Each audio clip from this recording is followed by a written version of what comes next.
पाकिस्तान का इतना तनाव कुछ नहीं है।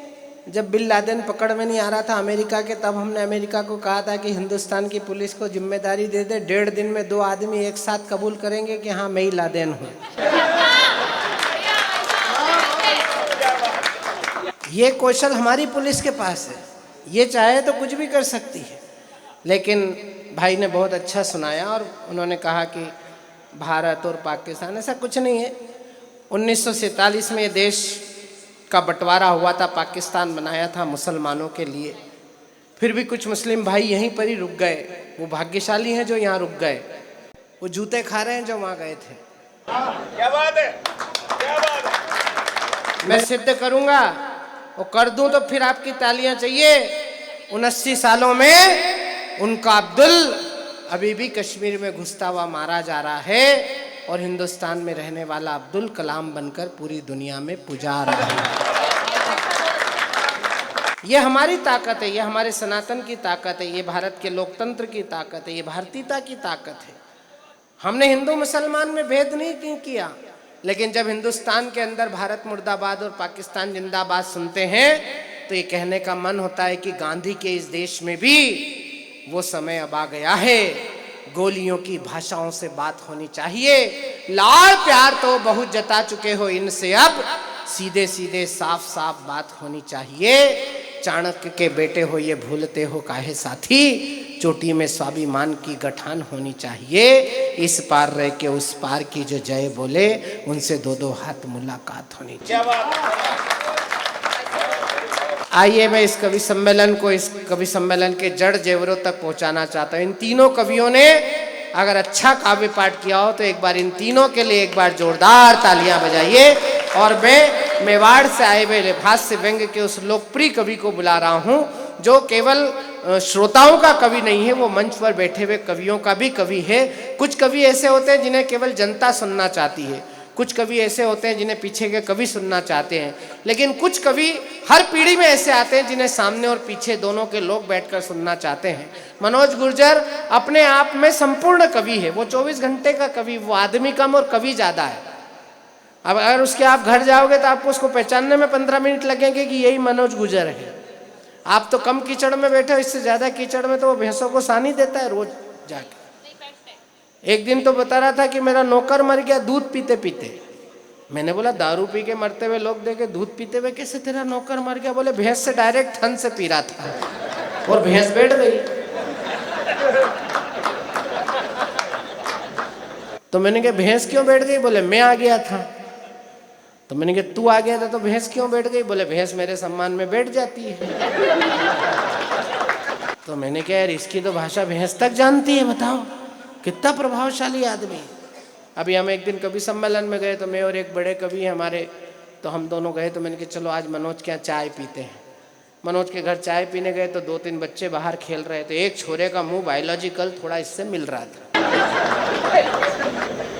तो मैंने अंदाजा लगाया, मैंने कहा यार ये हो ना हो मनोज का ही छोरा होगा, इतना उत्पात मचा रहा है। तो मैं अंदर गया तो मैंने इस पर बड़प्पन झाड़ा। मैंने कहा क्या मनोज तेरा बेटा बाहर खेल रहा है, फुटबॉल उछाल रहा है, कांच फूट जाएंगे।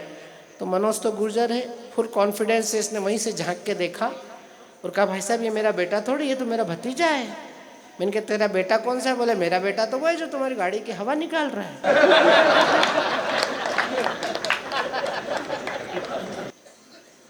अच्छा ऐसा बुद्धू बन के बैठता है और है भी भोला। वो भोला क्या है, मतलब ज़्यादा ही भोला है। अभी हम दोनों जयपुर जा रहे थे कवि सम्मेलन में, तो कोटा में एसी एक्सप्रेस में चढ़े तो B1 में चढ़ना था, तो वो B1 आगे निकल गया, तो हम जनरल में घुस गए। तो मैंने कहा चल अगले स्टेशन पे चेंज कर लेंगे। बोले भाई साहब मेरे से खड़ा नहीं रहा जा रहा है। मैंने कहा खड़ा हो ना क्या, वहाँ बैठ जाओ, वो 2-3 महिलाओं के पास जगह है। बोले यार महिलाओं के पास कैसे बैठूँ? मैंने कहा थोड़ी घर द्वार की बातचीत शुरू कर, बाल बच्चे की। महिलाएं तो भावुक है, तेरे को जगह दे देंगी। बोले भाई साहब मैं महिलाओं से बात नहीं कर सकता, तो मैं तो अपनी इकलौती पत्नी से इंटरकॉम पे बात करता हूँ। तो मैंने कहा महिलाओं से बात करने में क्या है, महिलाएं वैसे ही बहुत सरल हृदय की होती हैं, उनसे शादी ब्याह के बारे में पूछो, बाल बच्चों के बारे में पूछो, घर द्वार की कोई बात शुरू करो, अपने आप जगह मिल जाएगी। बड़ी हिम्मत करके गया, 2-3 माता बहनें बैठी हुई थी, उनसे कहा बहन जी नमस्ते। बोले नमस्ते। बोले आपके कितने बच्चे हैं? बोले 4। बोले शादी हो गई? जब इसका चप्पलीकरण हुआ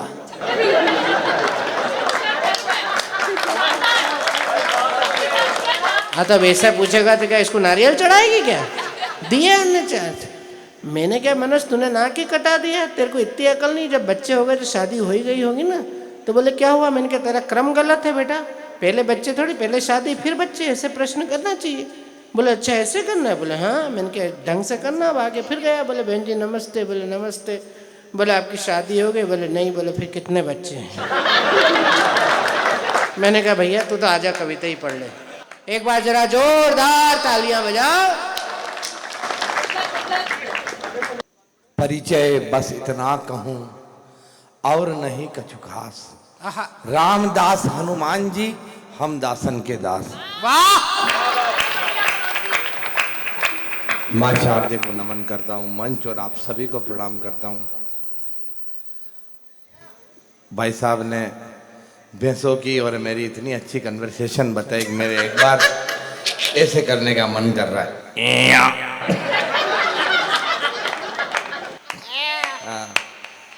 मतलब बहुत ही शानदार, इतने कीमती श्रोता है। श्रोता भाई साहब कितने कीमती आप देखिए, एक भी गायब नहीं हो जाए इसलिए दोनों तरफ पुलिस लगी है।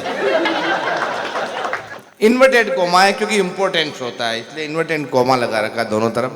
फिर भी आप मेरे लिए बहुत खास हैं, क्योंकि मेरा ये मानना है कि जीवन जिनका बीत रहा है, जन गण मन को गाने में सदा खड़े मुस्तैद मिलेंगे ये खाकी के बाने में। लोकतंत्र के ये प्रहरी संविधान के रक्षक है, होली और दिवाली सब त्योहार मनाते थाने में। आपको प्रणाम करता हूं, आपसे मुझे कोई शिकायत नहीं है। पीछे भैया मोबाइल में कुछ कर रहे हैं, I think chatting with somebody. No, I have no problem, किसी से भी चैट करो, किसी को भी सेट करो, मेरे को कोई दिक्कत नहीं है। लेकिन एक सलाह दे देता हूं, सुनहरी जुल्फों वाली डीपी का माथा सपाट भी हो सकता है। सुनहरी जुल्फों वाली डीपी का माथा सपाट भी हो सकता है, और जिसे तुम माधुरी समझ रहे हो वो मांगीलाल जाट भी हो सकता है। क्योंकि ये टेक्नोलॉजी, इसमें कुछ भी हो सकता है। बाय द वे माधुरी भी हो तो भी रूप बदलती है, रूप सी या मंत्र लगा के बांध लेगी ये तुझे कोई जंतर लगा के।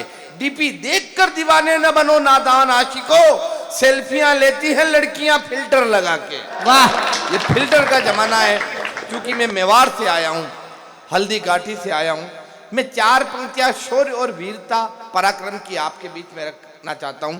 वीरता की उससे बाद कुछ बोलना चाहता हूं, क्योंकि हम आए हल्दी घाटी से, उस वीर प्रसूता माटी से। दरकार कहां हथियारों की, सर फोड़ दे सूखी बाटी से। वाह, बाटी फेंक के माथा फोड़ दे अपन तो। चार पंक्तियां इसलिए पढ़ना चाहता हूं कि डरता नहीं किसी के बाप से। भाई साहब, डरता नहीं किसी के बाप से, न शर्मिंदा हूं अपने आप से। गुंडे हो या दादा, वजीर हो या प्यादा, आदमी कोई कितना भी खतरनाक हो या अमेरिकी ओबामा बराक हो, जवाब देता हूं पहले हमेशा आकर कर, माफी मांग लेता हूं सीधे पांव पकड़कर। नहीं नहीं, तालियां गलत जगह बजाइए। यदि जैसा कि आपने भूपेंद्र राठौर तो सुना, आपके शिराओं में रक्त दौड़ने लग जाए, रक्त उबलने लग जाए, तो तालियां दोनों हाथ ऊपर उठाकर बताना, माफी मांग लेता हूं सीधे पांव पकड़कर। अपनी हिम्मत, अपने हौसले को कभी तोड़ता नहीं, और जब तक अगला माफ नहीं करे पांव छोड़ता नहीं। इससे ज्यादा वीरता मैं नहीं दिखा सकता। एक बार मैंने कोशिश की थी, घर पे जाकर पत्नी से वीरता बोला, मेरे लिए बोतल लेके आओ। लुगई रोटियां लाई, रोटियों पे घी नहीं लगाया। मेरा दिमाग खराब हो गया, मैं कमा के मैं लाता हूं, मेरी रोटियों पे घी नहीं लगाया। 15 मिनट तक रसोई में खड़ी रही, 15 मिनट तक कुछ नहीं बोली। 15 मिनट बाद मुझे बोलती है, मैं 15 दिन से कह रही हूं घर में घी खत्म हो गया, घी लाओ घी लाओ, आप घी लाए क्या? अब उसके हाथ में जो मोबाइल था, उसने उस मोबाइल को फ्लाइट मोड में फेंका, मोबाइल उड़ता हुआ आया, सीधा मेरे माथे पे लगा, मेरे माथे पे ये मोटा घूमड़ा हिकड़ा, आप जो भी यहाँ कहते हो वो हो गया, सूझ गया। मैंने चुपचाप टुकड़े खाए, बाहर आया, बाहर शशि भाई साहब मिल गए। ये बोला, मनोज यो थारा माथा पे काहे हो रही हो? मैं क्यों यो हिकड़ो हो रही हो? ये बोले, भैया थोड़ो घी चोपड़ ले तो। मैं बोला घी होता तो ये हिकड़ा होता ही नहीं। उसके बाद से अपन ने वीरता दिखाना बिल्कुल ही बंद कर दिया। अब मेरे समझ में नहीं आ रहा है मैं करूं क्या, कंफ्यूज हो रहा हूं। You know what is the confusion? Confusion को हमारे उधर अंग्रेजी में कहते हैं डापाचूक। डापाचूक में बचपन से ही हूं। बचपन में मेरी माँ कहती थी मेरा शेर बेटा, मेरे पापा कहते उल्लू का पट्टा, गुरुजी कहते गधा है साला, दोस्त क्या क्या कहते मैं आपको यहाँ बता नहीं सकता। लुगाई आई तो सीधा ही जानवर कहने लग गए। अब मैं कंफ्यूज डापा छूट गया या मनक को डांडो यार, मेरे समझ में नहीं आया जानवर हूं या इंसान। मैं फिर शशि भाई साहब के पास गया, मैं शशि भाई साहब आप बताओ मैं जानवर हूं या इंसान हूं? ये बोले यार शक्ल से तो मुझे भी पता नहीं चल रहा है, किसी अच्छे डॉक्टर के पास चलते। मुझे डॉक्टर के पास ले गया, वहां लिखा हुआ था पशु चिकित्सालय, समस्त में वही गया। फिर भी अंदर गया, मैं डॉक्टर साहब आप बताओ मैं जानवर हूं या इंसान हूं? डॉक्टर साहब ने कहा जांच करनी पड़ेगी। सिरिंज में ब्लड निकाला, परख नली में डाला, मुझे परख नली पकड़ा दी, वो सैंपल पड़े हुए उनके बीच में रख दो। मैंने सैंपलों के बीच में अपना सैंपल रख दिया। आधे घंटे बाद बोले सैंपल उठा के ला। अब मैं बचपन से ही कंफ्यूज डापाचूक, न जाने कौन सा सैंपल उठा कर लाया, डॉक्टर साहब के हाथ में थमाया। डॉक्टर साहब ने जांच रिपोर्ट बनाई, उसमें आया आप ऊंटनी हो और 3 महीने से गर्भवती हो। मेरा दिमाग खराब हो गया। मैं क्या शशि भाई साहब यार ये तो समझ में नहीं आया, हाँ ये नहीं चलेगा। मैं पवन जी के पास गया, मैं पवन जी आप बताओ। ये बोले किसी अच्छे पंडित जी को दिखाते। तू क्या है? मुझे पंडित जी के पास ले गए। मैंने कहा पंडित जी आप बताओ। वो बोले तेरी कुंडली ला। कुंडली ले गया, उन्होंने कुंडली को चारों तरफ से देखा, बोले यार कुंडली में भी समझ में नहीं आ रहा है तू जानवर है या इंसान है, पर 9वें ग्रह में राहु और केतु की कुदृष्टि है, इसलिए बहुत जल्दी तेरे माथे पे सींग और पीछे पूंछ उगेगी। तो मैंने कहा यार पंडित जी कोई उपाय बताओ। तो पंडित जी ने कहा अपने हाथों से काले कुत्ते को रोटी खिलाना। इतने में दूर से एक काला कुत्ता दौड़ता हुआ आ रहा था, उसके मुंह में ऑलरेडी रोटी। वो आया, जंप लगाई, रोटी मेरे मुंह में ठूस दी, गाप। मैंने कहा पंडित जी ये क्या था? बोले यार लाला यूं लग रहा है इस कुत्ते को भी किसी पंडित ने यही उपाय बताया। अब आप समझ गए मैं कौन सा वाला हूं। तो एक बार दोनों हाथ ऊपर उठाकर जमकर तालियां बजा। हाँ, आपने मुझे यहाँ बुलाया, दुनिया के सबसे भाग्यशाली लोग हैं आप। मैं संसार का सबसे लकी आदमी आपके बीच में आया हूँ। मेरी वजह से सबका फायदा होता है, किसी का नुकसान नहीं हुआ। पहले मैं भारतीय जीवन बीमा निगम में काम करता था, लाइफ इंश्योरेंस करता था, मेरी वजह से सबका फायदा हुआ। मैंने आज तक जिसके बीमे किए सबके पास हुआ, नुकसान क्यों करे? मैंने मेरी ब्यूरो खोला, लड़के लड़कियों की शादियां करवाई, मेरी वजह से सबका फायदा हुआ। मैंने आज तक जिस लड़के की शादी करवाई उसकी लुगाई को अभी विधवा पेंशन मिल रही है। मुंबई चला गया एक सेठ के वहां, मैंने कहा सेठ मुझे नौकरी पे रखो। वो बोले बिल्कुल तेरे को नौकरी पे रखेंगे, मैंने सुना तू लक्की आदमी है। मैंने कहा हाँ वो तो मैं हूँ। तो तेरे आने के बाद मेरी दुकान में बिक्री बढ़नी चाहिए। मैंने कहा वाई नॉट, बिक्री बढ़ेगी। मैं आ गया हूँ, भगवान कसम बिक्री बढ़ी, इतनी बिक्री बढ़ी, इतनी बिक्री बढ़ी। सबसे पहले उसकी दुकान के सारे सामान बिके, फिर फर्नीचर बिका, फिर दुकान बिकी, फिर घर और घर का सामान बिका। लास्ट टाइम जब आया दोनों किडनियां बिकवा कर आया हूं। अब आप चाहते हो अपने लक का प्रभाव यहां नहीं दिखाऊं तो एक बार फिर से ढंग से तालियां बजा, तालियां बजाते रहो साहब। हाँ अच्छा, बहुत अपन तो राजस्थानी लोग हैं यार, राजस्थान के लोग हैं। बहुत अच्छी कविता सुनी भूपेंद्र भैया ने। राजस्थान पर कौन कविताएं लिख सकता है? कवियों ने कविता लिख डाली, कथाकार ने लिखी कथा, बच्चों का बचपन लिख डाला, लिखा जवानी जोश तथा सदियों तक जो अमिट रहेगा कुछ ने ऐसा लिख डाला। जिसने जैसा देखा इसको उसने वैसा लिख डाला, लिखा हुआ जो आड़ावल पे वो भीलों का शोणित है। दोरों के कण कण पर पढ़ लो, गाथा है सब वर्णित है। कहीं प्रेम की लिखी इबारत, कहीं राग है भक्ति का, तलवारों की कलम बनाई, हर पन्ना है शक्ति का। त्याग लिखा है, शौर्य लिखा है, वीरों का गुणगान लिखा, और बलिदानों में सबसे ऊपर अपना राजस्थान लिखा। जिंदाबाद मनोज। हम तो उस राजस्थान के हैं मनोज, बहुत बढ़िया बेटे। मैं ऐसे ही बोल रहा हूँ, फिर भी भैया मोबाइल में कुछ कर ही रहे हैं। मुझे तो लगता है कि दिल की जमीन पर मोहब्बत की बस्ती बसा रखी है। लगता है मेरे बाबू ने कोई सोना फंसा रखी। आजकल ये सोना और बाबू ज्यादा ही चल रहे हैं। आजकल की पीढ़ियों के गजब के चौंचले हो गए। तो मैं यूं कह रहा था भैया सुनो, आजकल की पीढ़ी के गजब के चौंचले हो गए, इस सोना के चक्कर में सारे बाबू तोतले हो गए।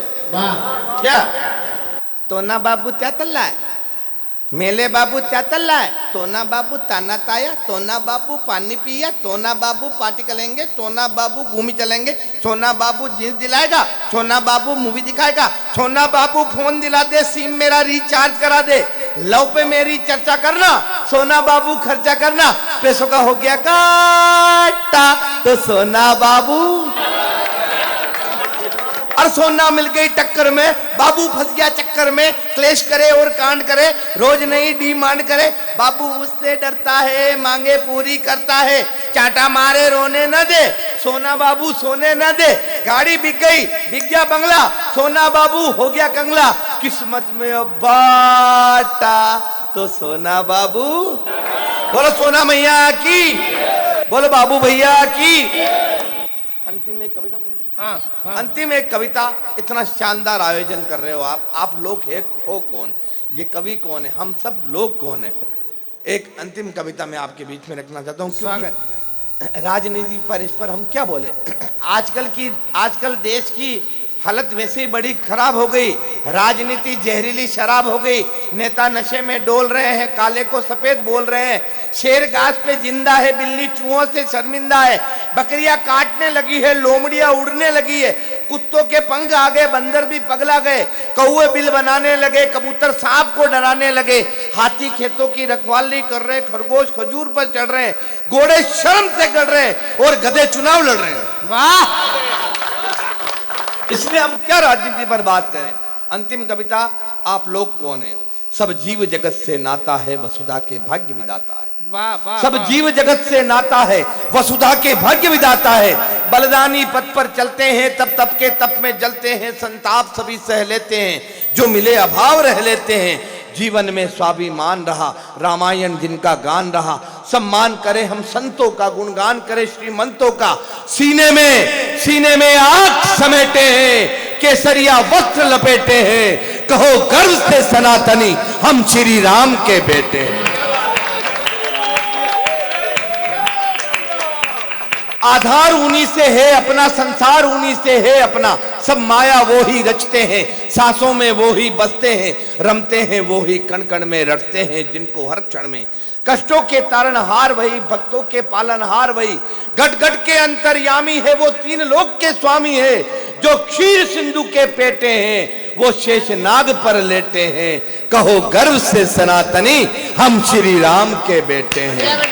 और अंतिम, वो हमारा आराध्य कौन है, वो हमारे आराध्य सब देवों में, अवतारों में, धरती में, चांद सितारों में, शाखा में, पत्तों मूलों में, खुशबू है वो ही फूलों में, पंछी में, कीट पतंगों में, सृष्टि के सारे रंगों में, शबरी के झूठे बेरों में, वो जन्म मरण के फेरों में, आरंभ वही है, अंत वही है, पवन पुत्र हनुमंत वही, करथाम सहारा देते हैं, जीवन की नैया खेते हैं, कहो गर्व से सनातनी हम श्री राम के बेटे हैं। बोलो सियापति रामचंद्र भगवान की, रामचंद्र भगवान की।